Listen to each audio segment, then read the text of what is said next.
नमस्कार दोस्तों, स्वागत करते हैं आप सभी को आपका यूट्यूब चैनल टारगेट भोजपुरी।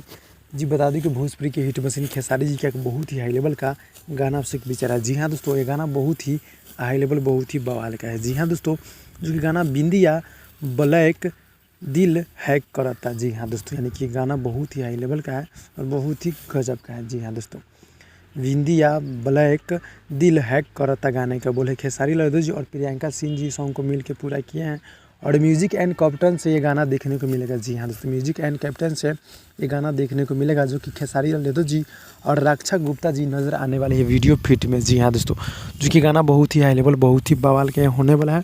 जो कि गाना 23 तारीख को सुबह 7 बजे देखने को मिलेगा। आप सब तैयार हो जाएगा। जी हाँ दोस्तों, गीत को लिखे हैं कृष्णा बेदर्दी जी और म्यूजिक है कृष्णा बेदर्दी जी के, यानी कि गाना म्यूजिक भी और गीत को भी लिखे हैं। तो गाना 23 तारीख को देखने को मिलेगा, जिस गाने को प्रीमियर में भी लगा दिया गया है। जाकर आप लोग अभी देखिएगा तो आप लोग को प्रीमियर में देखने को मिलेगा, यानी कि प्रीमियर में लगा दिया गया है तो देखने को मिलेगा, यानी कि 23 तारीख को सुबह 7 बजे आप सब तैयार हो जाएगा। जी हाँ दोस्तों, तो दोस्तों आप सब बीच यानी कि अपडेट टारगेट भोजपुरी के माध्यम से हमेशा मिलेगा। आप लोग सब्सक्राइब कर दीजिएगा। मिलते हैं अगले वीडियो में, तब तक के लिए धन्यवाद।